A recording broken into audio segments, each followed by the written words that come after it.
You've contributed immensely towards the art communities in the UAE and the Arab world. How do you think the art landscape has evolved over the last few decades? To start with, art was in the region for a long time. Having said that, it's very evident in the architect. It's very evident, in the ship and dhows. It's very evident, in treatment. People, reaching each other. It's very evident with having lots of nationalities around. So it's not very unusual to have a public art around. In terms of construction, the clock tower is very quite old. It's from 60s, before 60s. So this wasn't, I think, from my point of view, it's one of the first public art being established in Dubai. I think public art is the time for it, to be evident and to be stand alone, and in different places like what we see here today. It's a natural growth, and in the culture, and and mankind thought, to have surrounding, with extra things that's not necessarily need for the daily life, but it's very much needed, for a spiritual, life. Since you've been a part of the art community for so many decades now, how has your thought process changed from when you started and where you are now? Yeah. I started after my graduation from high school. I was thinking of art before, of course, but seriously was the deformation or changing was in 80s, early 80s, when I studied photography as an art, and then I worked as a photographer in in a crime lab, and since then culture UAE society been established, and I was very fortunate to be one of the pillars that was around in developing the concept of having art around. Things are changed. I was part of the change. I changed myself. For the last 3 decades or 4 decades. I think things been changed, and it's changing frequently. So I think I'm lucky to be part of it. Now we are touching upon publicly going on. It's not just incubated into galleries, into museums. And it's more for everyone now, which I think gives a little bit of kick for the artist for the future to come. Where do you find your inspiration as an artist? If you are living in Dubai, born in Dubai and in the Gulf region generally, there are water, sand, mountain, blue, hot, warm, spices, communication. So all these things have some sort of sound as well, have some sort of pillars, boil your thinking. I think my inspiration was in all of these things, and also the family will have big chunk of inspiring you how to go forward in terms of art, especially art. You need a very big support in that one. I think this is also being all together as a team. Graduated or art interested individuals, art lovers. So all these things I think will add value, and did add value to my inspiring toward art. What was the idea behind making this sculpture? Yep. Can you tell us more about the details? I think I'm one of the maybe locals that try to go always abroad. I'm not talking about abroad international. I'm talking internally, going to different landscapes, seeing things, and again thinking of why these things have been created. Why we have water here? Why after water there's a sand? Why another place after water is a rock? Okay, why the differentiation of complementing colors and harmony in colors? So I think this was the beginning, of seeing the sand dunes, and then you go to the beach and see the waves. They are from totally different materials, totally different feeling, warm and cold.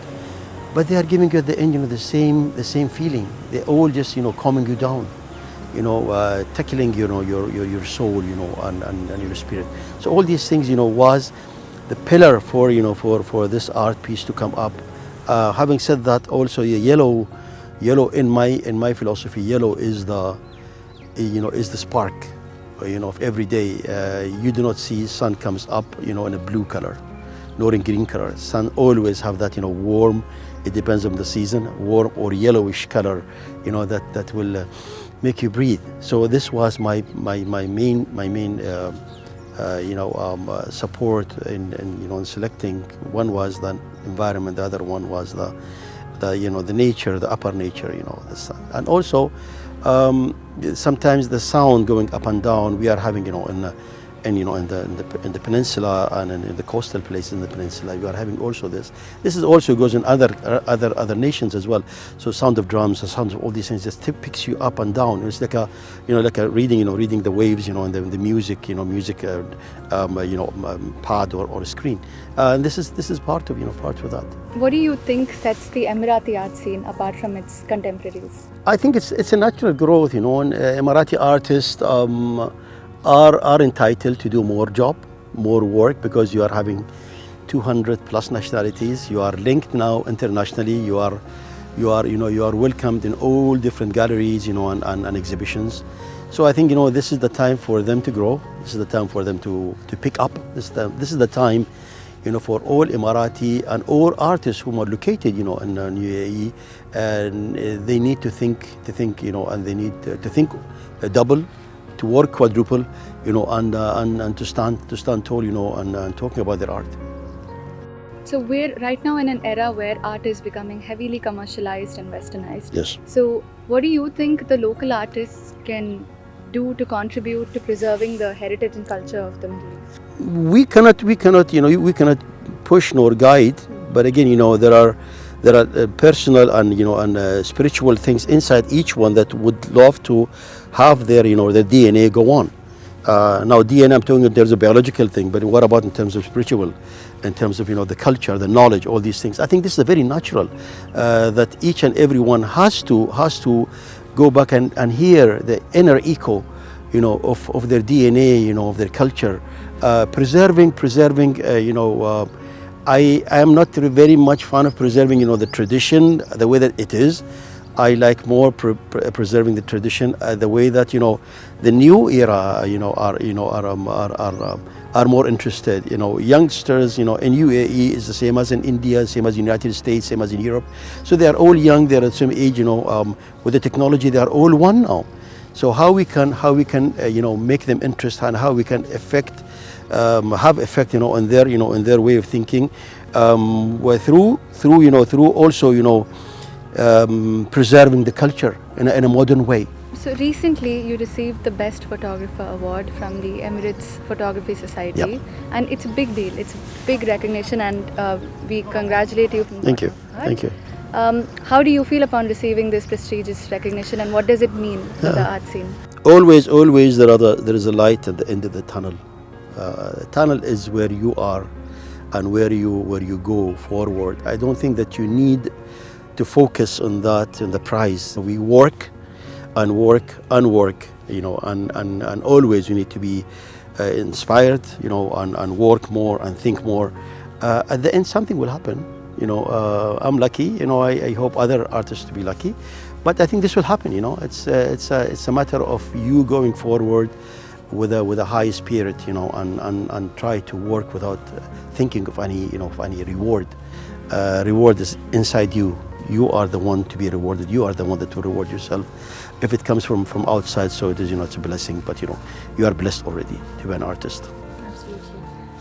Moving forward, what's your vision for the future? And do you have any upcoming exhibitions or workshops that we can look forward to? Exhibition, I'm planning for 2 exhibitions. Exhibition number 1 is a forensic art, where I worked, for more than 20 or more than 30 years working in forensic. I think this is what I want to do, where I have. I'm converting my experience into art. So it's a bit, taking time now. 6 months I'm working on it. So I think maybe by 2024 or before that, something will be there as solo exhibition in forensic. Moreover, I think in terms of sculptures, I'm working also on it. Having lots of plans, lots of sketches, to be implemented. It's non-stop. Art is non-stop, so there is no free time.